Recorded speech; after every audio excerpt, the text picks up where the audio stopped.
नमस्कार मित्रांनो, तुम्ही कायदा आणि मी पाहता। आज आपण एका महत्वाच्या आणि गमतीदार कथेला सुरुवात करणार आहोत। ही कथा आहे स्वर्गीय यशवंतराव चव्हाण यांचे राजकीय गुरु न वी गाडगीळ म्हणजेच नरहर विष्णू गाडगीळ यांची एक अत्यंत मजेशीर कथा मला आपल्याला सांगावीशी वाटते।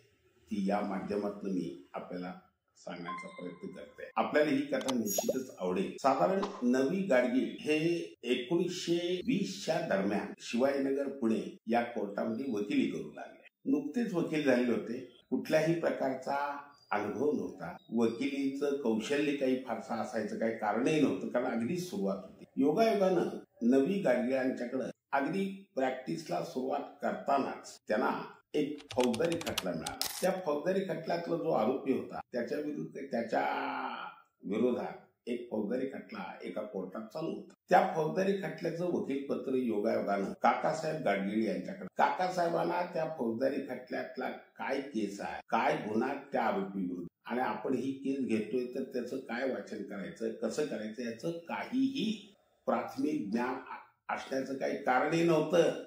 आणि अगदी सुरुवातच होती ते वकिली व्यवसायाचं, किंबहुना ही पहिलीच त्यांची आयुष्यातली केस। झालं काय, त्या काळात 1920चा काळ म्हणजे जवळजवळ 100-125 वर्षापूर्वीचा काळ। त्या काळामध्ये फी त्यांची काहीतरी 8 ते 10 रुपये ठरली। त्यातली काहीतरी त्या पक्षकाराने त्या आरोपीने 2-5 रुपये दिले गाडगीळांना, आणि वकीलपत्र त्यांनी घातलं। आणि वकीलपत्र घातल्यानंतर योगायोग असा की गाडगीळला वाटलं काय, एक 8-10 दिवसाची तारीख मिळेल, आपल्याला तयारी काहीतरी आपल्याला करता येईल, वाचता येईल आणि सगळं व्यवस्थित होईल आणि केस आपण चांगल्या प्रकारे चालवू, वाचून म्हणा, कोणाला तरी विचारून म्हणा। त्या कोर्टामध्ये, पुण्याच्या कोर्टामध्ये त्या काळात मोठी मोठी नामांकित मोठमोठ्या वकिलांची एक फौजच होती, आणि त्या मानाने इथं नवी गाडगीळ अगदीच नवखे होते। त्यांच्यापुढे आपला आता कसा निभावा लागायचा हा मोठा प्रश्न त्यांच्यापुढे होता।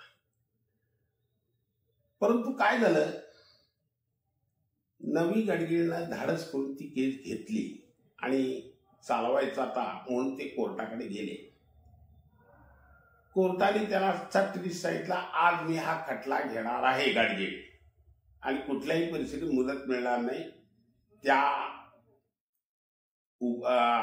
सरकारी वकिलांच्या तर्फे साक्षीदार फिर्यादी आलेला आहे, पंचही आलेला आहे, आणि केस मी संपवणार आहे, आणि तुम्हाला उलट तपास आजच्या आज घेऊन आज किंवा उद्या मला हा निकाल द्यावाच लागेल। झालं। कोर्टात असं म्हटल्यानंतर गाडगीळांची बोबडीच वळली, आता करायचं काय। नाईलाज असतो, गाडगीळला गप्प बसल्याशिवाय काही पर्याय नव्हता, आणि केस सुरू झाली फौजदारी खटला। फिर्यादीनं संगतवार कसं कसं काय काय घडलं, कशी घटना घडली, आरोपीचा कसा त्यात सहभाग होता, काय काय केलं आरोपीने, आणि आरोपीने एकूण गुन्हा कसा केला वगैरे वगैरे सर्व रसभरीत वर्णन त्या फिर्यादीनं मेहरबान कोर्टापुढे जबानीच्या द्वारे सांगितले। त्याची जबानी फिर्यादीची जबानी संपल्यानंतर ताबडतोब कोर्टाने, हा गाडगीळ विचारा काय असेल ते उलट तपास म्हणजे काय असतो, उलट तपास काय विचारायचा, कुठले प्रश्न विचारायचे, काय विचारायचं नाही याचं ओ की ठो काही त्यांना माहित नव्हतं, कारण पहिलीच आयुष्यातली पहिलीच केस। हे जेव्हा कळलं कोर्टाला थोड्याच वेळात, तेव्हा कोर्ट त्यांच्या मदतीला आलं गाडगीळांच्या।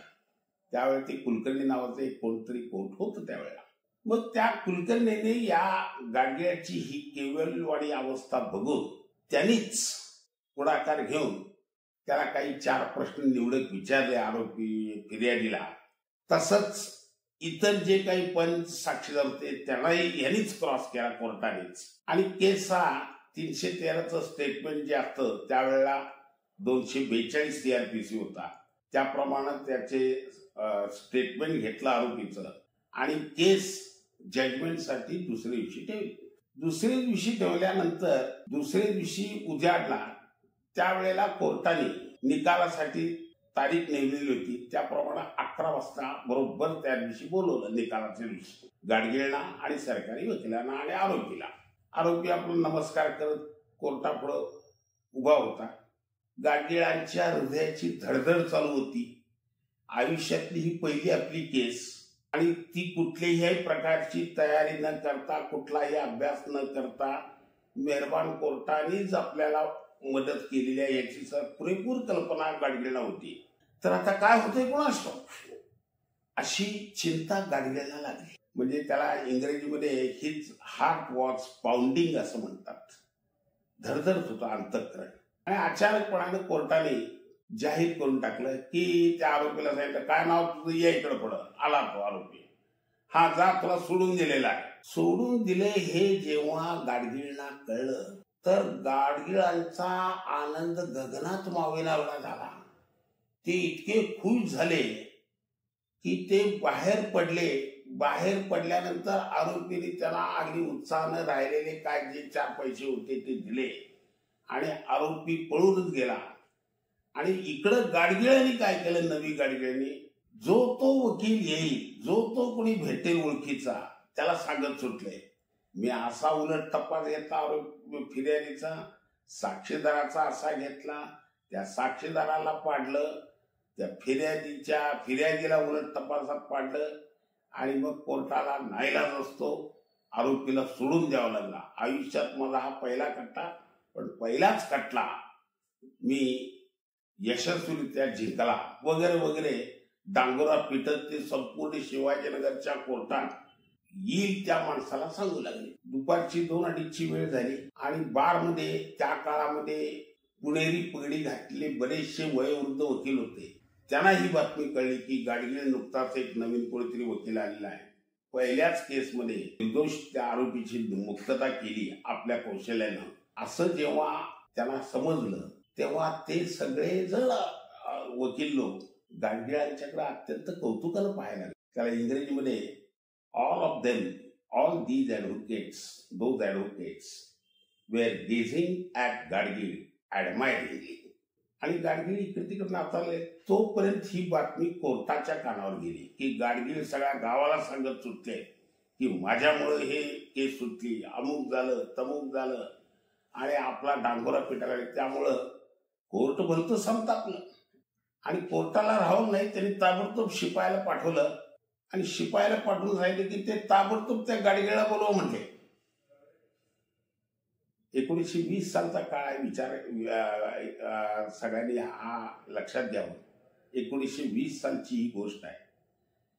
गाडगिळांना वाटलं की आता आपल्याला कोर्ट आपलं अभिनंदन करणार, आपलं कौतुक करणार, म्हणून मोठ्या खुशीनं नवी गाडगिळ आयटीत आपले त्या कोर्टाकडे गेले. कोर्टाने त्यांना आपल्या निजी कक्ष, ज्याला चेंबर म्हणतो, तिथं बोलवलं. त्यावेळेला कोर्ट चहा घेत होतं. कोर्टाने जेव्हा गाडगिळला बघितलं तेव्हा गाडगिळला साधं बस म्हणण्याची सुद्धा त्यांना इच्छा झाली नाही. गाडगिळला त्या खुर्चीवर बस किंवा चहा त्याला देऊ करावा असं सुद्धा वाटलं नाही. कोर्ट एकदम भडकून काय म्हणालं गाडगिळना, काय करणार आहेस रे, का डांगोरा पेटाला आहेस, तुझी केस का सुट्टी माहितीये का, सगळा उलट तपास मीच घेतला, तुझी केस का सुट्टी तुला माहितीये का. गाडगिळने आपली मान खाली घातली. गाडगिळना माहित होतं आपलं काहीच नाही आहे योगदान त्या केसमध्ये. जे काही योगदान आहे ते कोर्टाचंच योगदान आहे, उलट तपासाचं आपलं काहीच योगदान नाही. त्यामुळं गाडगिळांना खाली मान घालून गप मुकाट्यानं उभं राहण्याशिवाय पर्याय नव्हता.